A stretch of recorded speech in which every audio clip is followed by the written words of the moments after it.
बिस्मिल्लाहिर्रहमानिर्रहीम। अस्सलाम वालेकुम डियर स्टूडेंट्स। आज क्लास 9th में हम पढ़ेंगे एग्जाम्पल्स ऑफ बायोलॉजिकल मेथड।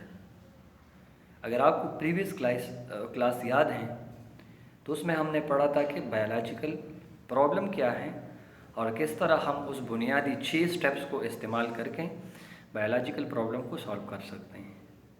तो आज हम एक एग्ज़ाम्पल पढ़ रहे हैं उसका कि वो तमाम स्टेप को हम यूज़ करके हम एक सॉलिड एग्जांपल लेते हैं ताकि उसका कंसेप्ट क्लियर हो जाए। तो फर्ज करें कि हमारे पास जो बायोलॉजिकल प्रॉब्लम है वो ये है कि what is the cause of malaria, कि मलेरिया किस चीज़ की वजह से कॉज होती है। तो ये हमारे पास क्या है, ये एक बायोलॉजिकल प्रॉब्लम है। तो सबसे पहला जो हमने स्टेप वहाँ पर पढ़ा था वो स्टेप हमारे पास ये था कि हम ऑब्जर्वेशन करेंगे। ठीक है, एक तो हमारे पास प्रॉब्लम रिकॉग्नाइज हुआ। ये जो what is the cause of malaria, this is actually the recognition of the problem. तो ये हमारे पास इसमें हुआ। ठीक है, तो दूसरा यहाँ पर स्टेप फर्स्ट उन्होंने लिखा है जो ऑब्जर्वेशन का है। तो ऑब्जर्वेशन में क्या करेंगे, हम अपने तमाम सेंसेस को यूज़ करके इस चीज़ के ऊपर गौर व फिक्र करेंगे। ठीक है, तो सबसे पहले स्टेप 1 में The people and physicians in the ancient time more than 2000 years ago had some observation on malaria for example. 2000 साल पहले डॉक्टरों का और आम लोगों का मलेरिया के ऊपर कुछ ऑब्जर्वेशन थे, वो हमारे पास हैं। The patient of this disease experience recurring attack of chills and fever. जिन लोगों को मलेरिया हो जाता है उन पर वक्फे के साथ टेम्परेचर उनका होता है, बुखार होता है। ठीक है, दूसरा चिल, यहाँ पर chill mean that cooling of the body, या जो बॉडी का टेम्परेचर डिक्रीज हो जाता है। ठीक है, जो फिर क्या होता है, वो कूलिंग जो है वो ज़्यादा फील करते हैं। ठीक है, तो ये सबसे पहला ये ऑब्जर्वेशन था लोगों का 2000 साल पहले। ठीक है, दूसरा ऑब्जर्वेशन उनका ये था कि the disease was more common among the people who lived in the low marshy area. ठीक है, ये डिजीज़ जो थी मोस्ट कॉमनली जो लो मार्शी एरिया होते हैं, ठीक है, तो उन एरिया में लोगों में ये बीमारी कॉमन थी। ठीक है, तो ये दो ऑब्जर्वेशन है। तीसरा ऑब्जर्वेशन हमारे पास ये है कि when some volunteer drank water from the marshes that didn't develop malaria, thus a new observation was made: the disease did not resulting in drinking of the water of marshes. तीसरा observation लोगों का ये था कि उनका ये ख्याल था कि शायद मार्शी प्लेसेस में जो लोग पानी पीते हैं इसी वजह से मलेरिया काश होती हैं। तो कुछ वॉलंटियर्स लोग थे, उन्होंने मार्शेस से वो गंदे पानी जो थे वो उन्होंने ड्रिंक की, इसके बाद उनको मलेरिया नहीं लगा। सो एक नया ऑब्जर्वेशन सामने आया कि जो मलेरिया है वो इस तरह पानी पीने से नहीं लग सकता। ठीक है, then they began thinking stagnant water of marshes poisons the air. फिर लोगों का ये ख्याल आया कि शायद यहाँ पर जो पानी होते हैं मार्शेस का, इसकी वजह से हवा जहरीली हो जाती हैं। When people breathe in the bad air, they got malaria. और लोगों का ऑब्जर्वेशन फिर ये था कि जब ये लोग गंदे हवा में सांस लेते हैं, पॉइजनस एयर में सांस लेते हैं, तो उनको मलेरिया लग जाता है। ठीक है, इसके बाद this is why they gave the name malaria to the disease. The Italian word mala mean bad and the aria mean air. ये हमारे पास एक इटालियन वर्ड है, आप याद रखिए। और मलेरिया, इटालियन वर्ड में मलेरिया का मतलब है बेड एयर, मतलब गंदी हवा। ठीक है, तो these observation didn't help much for solving the problem what is the cause of malaria. ये लोगों के 3-4 ऑब्जर्वेशन थे जो हमने एक्सप्लेन किए, तो इसी की वजह से ये प्रॉब्लम सॉल्व नहीं हुआ कि मलेरिया किस चीज़ की वजह से लग जाता है। ठीक है, 200 ईयर लेटर, तो 200 साल बाद क्या हुआ, it was proved that many disease are caused by micro organism like bacteria. जब माइक्रो ऑर्गेनिजम्स की डिस्कवरी हुई तो फिर बहुत सी चीज़ें इसमें क्लियर हुई। एक बात मलेरिया वाली भी थी। 1878 में फ्रेंच फिजिशियन था, एक फ्रेंच डॉक्टर था, लेब्रन इंसिडेंट ऑब्जर्वेशन पर वो काम कर रहे थे। He observe the blood of the malarial patient under microscope, और फाइनली उन्होंने एक मलेरिया का पेशेंट था, उससे ब्लड लिया और वो माइक्रोस्कोप के अंदर स्टडी करना शुरू किया। ठीक है, लेवरन ने। So he notice some micro organism in the blood, और मलेरिया के पेशेंट में, उसके ब्लड में उन्होंने माइक्रो ऑर्गेनिजम्स को ऑब्जर्व किया, और फिर बाद में इसी की वजह से उसको नोबेल प्राइज़ भी दिया गया।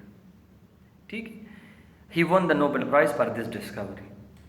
5 years later, 5 साल बाद इससे, Laveran the same micro organism were observed in the blood of malarial patient and the micro organism given the name Plasmodium.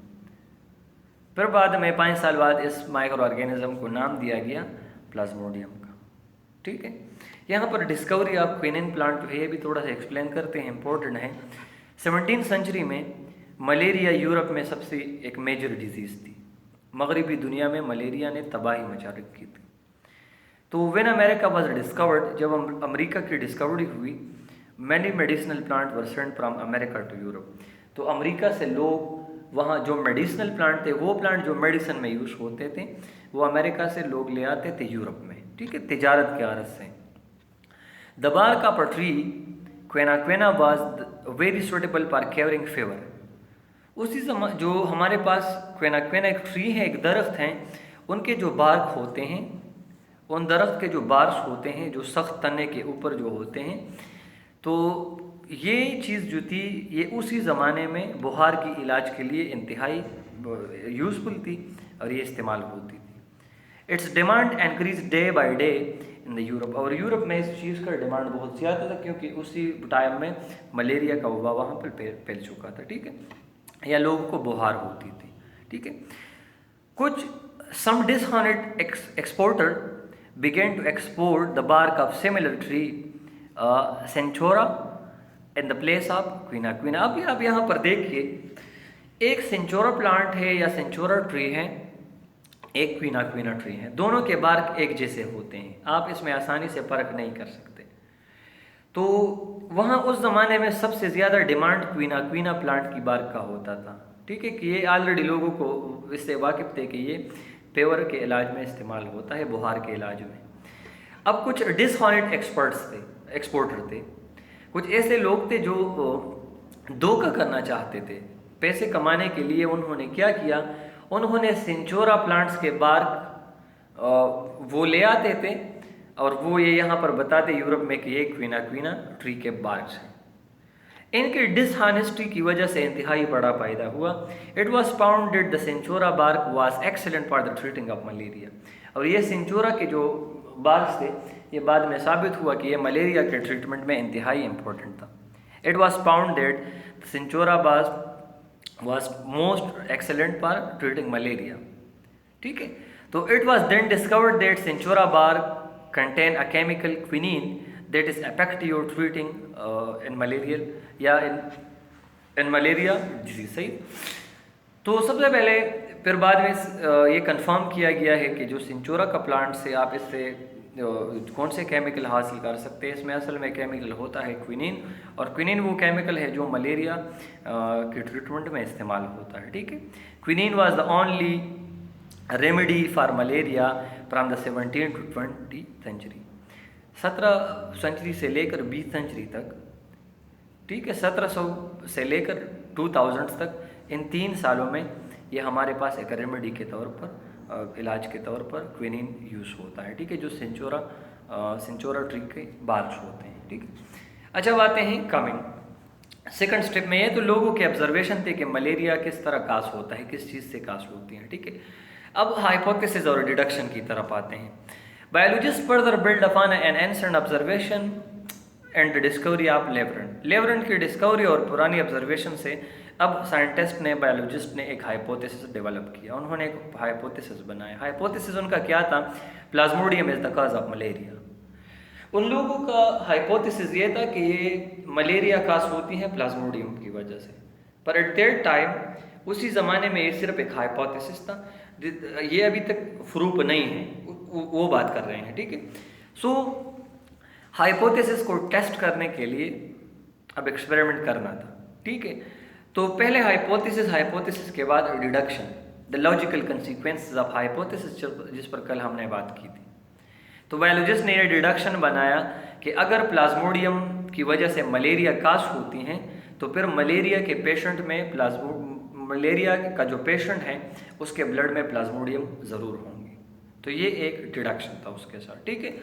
इसके बाद डिडक्शन के बाद आते हैं एक्चुअल एक्सपेरिमेंट पर। Experiment and results. जो हाइपोथेसिस साइंटिस्ट ने बनाई थी Plasmodium is the cause of malaria, अब उस पर एक्सपेरिमेंट करना था। तो किस तरह उन्होंने एक्सपेरिमेंट किया? They examine the blood of 100 malarial patient under microscope and it was labelled as the experimental group. 100 अपराध से उन्होंने ब्लड को कलेक्ट किया जिनको मलेरिया लायक थी, जिनको मलेरिया थी, ठीक है, और उनके ब्लड के जो सैंपल्स है उसके ऊपर लिखा कि ये एक एक्सपेरिमेंटल ग्रुप है। तो एक्सपेरिमेंटल ग्रुप पर और कंट्रोल ग्रुप पर हमने ऑलरेडी प्रीवियस क्लासेस में बात की है। दूसरा, they also examined the blood of a healthy 100% under the microscope and this was label is a control group. 100 अपराध लिए जो हेल्थी थे उनका ब्लड टेस्ट किया, 100 अपराध वो लिए जो मलेरिया की वजह से बीमार थे उनका टेस्ट किया। तो मलेरिया वाले अब यहाँ पर एक्सपेरिमेंटल ग्रुप हैं जिन पर एक्सपेरिमेंट किया जा रहा था, और यहाँ पर जो दूसरे हैं ये कंट्रोल ग्रुप, इनका सिर्फ कंपैरिजन होता था उसके साथ, ठीक है। रिजल्ट हमारे पास क्या आया कि जो 100 लोग थे उनके ब्लड में प्लाज्मोडियम पाया गया और जो हेल्थी थे उनके ब्लड में प्लाज्मोडियम नहीं था। तो रिजल्ट ने हाइपोथेसिस को सपोर्ट किया, ठीक है, और ये बात साबित हुई कि प्लाज्मोडियम हमारे पास मलेरिया का एक काज है, ठीक है। इसी तरीके से एक बायोलॉजिकल प्रॉब्लम उस ज़माने में सॉल्व हो। यहाँ पर साइंटिफिक इंफॉर्मेशन में है कि patient suffering from malaria have plasmodium in their blood. जिन लोगों को मलेरिया होती है उनके ब्लड में प्लाज्मोडियम होता है, ठीक है। प्लाज्मोडियम हमारे पास सिंगल सेल ऑर्गेनिज्म हेटेरोट्रॉप्स है, ठीक है, और किंगडम प्रोटेस्टा से आई थिंक ये इसका ताल्लुक है। When a female Anopheles mosquito bite a person, यहाँ पर Anopheles mosquito की बात हुई और यहाँ पर बात मोस्टली हुई फीमेल Anopheles mosquito की। अब क्वेश्चन यहाँ पर यह होता है कि क्यों मेल Anopheles mosquito क्यों मलेरिया को काज नहीं कर सकता, ठीक है। तो मॉस्किटो के फिर मुख्तलिफ अक़साम है। मलेरिया जो स्प्रेड होती है वो Anopheles mosquito से होती है, इनकी बाइट्स की वजह से। उसमें यहाँ पर फीमेल लिखा गया है, ये इसमें एक पॉइंट है कि जो मेल होते हैं, मेल इंसानी ब्लड को नहीं लेते, वो कई रसेस जो होते हैं, जूसेस वगैरह, वो प्लांट वगैरह से शक करते हैं, ठीक है। फीमेल हमारी ब्लड को इसलिए लेती हैं क्योंकि हमारी ब्लड में कुछ प्रोटीन होते हैं और वो प्रोटीन फीमेल मॉस्किटो की एग मैच्योरेशन के लिए ज़रूरी है। तो अपने नस्ल को बरकरार रखने के लिए फीमेल आकर हमारी ब्लड को लेती है और फिर वो प्रोटीन इससे लेकर अपना वो जो रिप्रोडक्टिव प्रोसेस है वो कंप्लीट कर लेता है, ठीक है। इसलिए ये फीमेल मॉस्किटो इसकी वजह से इसकी स्प्रेडिंग होती है, ठीक है। दस the Plasmodium enter into the body of mosquito. तो इस तरह इनकी स्प्रेडिंग होती है कि अगर एक बंदा बीमार है या एक मॉस्किटो है, इसकी बॉडी में प्लाज्मोडियम है, ठीक है, तो वो आता है एक हेल्थी बंदे को बाइट करता है तो प्लाज्मोडियम उसमें आ जाते हैं, फिर एक दूसरा मॉस्किटो आ जाता है, फिर उस दूसरे इन्फेक्टेड पर्सन से कलेक्ट करते हैं, फिर वो वहाँ पर जाकर हेल्थी पर्सन को बाइट करते हैं। इसी तरीके से इसकी स्प्रेडिंग होती है। यहाँ पर अगर आप देख लें तो इस फिगर में यहाँ पर हमारे पास मॉस्किटो है, फर्स्ट इन्फेक्टेड मॉस्किटो, ठीक है। तो ये वो मॉस्किटो हैं जिसमें अभी प्लाज्मोडियम मौजूद है और ये प्लाज्मोडियम आकर क्या करते हैं, ये प्लाज्मोडियम आकर इस बंदे को काटते हैं, ये इसके बॉडी में ट्रांसफ़र हो जाते हैं मॉस्किटो की बाइट की वजह से। तो जब मॉस्किटो बाइट करती है इस बंदे को तो इस बंदे के बॉडी में प्लाज्मोडियम दाखिल हो जाते हैं, ठीक है। अब इसके बॉडी में प्लाज्मोडियम लिवर में जाते हैं, फिर लिवर इसके अपने स्टेजेस होते हैं। फाइनली वो प्लाज्मोडियम कहाँ क्या करते हैं, वो रेड ब्लड सेल को अटैक करते हैं, आरबीसी को, जो हमारे खून में रेड ब्लड सेल होती हैं इनको अटैक करती हैं, ठीक है। अब दूसरा एक मॉस्किटो आता है और इस इन्फेक्टेड बंदे का खून चूस लेता है। तो जब वो खून चूस लेता है तो उस मॉस्किटो में भी वो प्लाज्मोडियम चले जाते हैं। अब वो प्लाज्मोडियम कहीं जाकर दूसरे बंदे को काटता है तो वो प्लाज्मोडियम उस तक मुंतकिल हो जाते हैं। इस तरह फिर एक और मॉस्किटो आ जाता है, इसको काटता है तो उससे प्लाज्मोडियम लेते हैं, फिर जाकर कोई और हेल्थी बंदा काट लेता है। इसी तरीके से मलेरिया का ट्रांसमिशन या इसकी स्प्रेडिंग होती है इंसानों में। बाद में इंसानों पर जो एक्सपेरिमेंट की गई वो बाद में की गई एट द एंड। जो टेस्ट था 1898 में, इटालियन बायोलॉजिस्ट था, उन्होंने एनोफिलस मॉस्किटो को लिया, ठीक है, to bite a malarial patient. Biologist ने क्या किया, एक बंदा था उसको ऑलरेडी मलेरिया थी और एनोफिलस मॉस्किटो साइंटिस्ट ने ले आया और वहाँ पर छोड़ा इसके साथ। तो मॉस्किटो ने क्या किया, उन्होंने बंदे को बाइट किया और बंदे के बॉडी से वही मॉस्किटो की बॉडी में वही प्लाज्मोडियम मुंतकिल हुए मॉस्किटो में। अब वो मॉस्किटो क्या करता है, फिर वो मॉस्किटो वो अलाउड करते हैं एक हेल्थी पर्सन को, एक ऐसे बंदे को जिनको मलेरिया नहीं है। तो जब वो मॉस्किटो उस बंदे को काट देता है तो काटने के दौरान क्या हो जाता है, उसके सलेवा से वो प्लाज्मोडियम मुंतकिल हो जाते हैं हेल्थी पर्सन में। अब उस पर्सन में बाद में मलेरिया वो उसमें शुरू हो जाती है, वो इन्फेक्ट हो जाता है। तो इसकी वजह से एक कम्प्लीटली कन्फर्म्ड हुआ कि इनकी जो स्प्रेडिंग है ये मॉस्किटो की वजह से होता है। इस फिगर में आप यहाँ पर देख सकते हैं, सबसे पहले स्टेज में मैंने यहाँ पर इसको इन्वॉल्व किया है। तो ये हमारे पास एक ऐसा मॉस्किटो है जिसके बॉडी में अब प्लाज्मोडियम मौजूद है, ठीक है। अब ये प्लाज्मोडियम जब ये इंसान से खून लेता है तो ये प्लाज्मोडियम आ जाते हैं हमारे खून में। फिर वही खून जब पास होती है हमारे लिवर से तो ये प्लाज्मोडियम स्टे करते हैं लिवर में। फिर लिवर्स में कुछ अरसे के लिए होते हैं, फिर बाद में ये अटैक करते हैं हमारे रेड ब्लड सेल को। कौन से सेल्स को? रेड ब्लड सेल को। अब यहाँ पर एक दूसरा मॉस्किटो आ जाता है और वो मॉस्किटो जब हमारा खून लेते हैं तो वो उसके बॉडी में चला जाता है, ठीक है। और इसी तरीके से इनका जो साइकिल है ये कंटिन्यू रहता है, ठीक है। असाइनमेंट, होम असाइनमेंट आपके लिए ये हैं इसमें कि write and memorise experiment number 2 जिसका टाइटल है how plasmodium transmitted to human being. एक एग्जाम्पल जो है वो मैंने ऑलरेडी यहाँ पर एक्सप्लेन किया और आपके लिए आज का असाइनमेंट ये है कि 2 एग्जाम्पल है इसके ऊपर हमारे बुक में। तो एक एक्सपेरिमेंट या एग्जाम्पल मैंने एक्सप्लेन किया और जो दूसरा एग्जाम्पल है वो आप खुद देख लें और फिर उनको जो है जिनका टाइटल है कि किस तरह इंसानों में प्लाज्मोडियम ट्रांसमिट होता है, ठीक है। तो वो आप वहाँ उनका पूरा डिटेल है वो भी इसकी तरह सेम है, तो इसलिए वो मैंने आपके लिए असाइनमेंट के तौर पर छोड़ा। तो आप उससे वो राइट कर ले, मेमोराइज़ कर ले, उस पर अपना कंसेप्ट क्लियर कर ले। आज के लिए स्टूडेंट ये कॉपी है, इंशाल्लाह कमिंग क्लास में फिर डिटेल के साथ अदर टॉपिक पढ़ेंगे।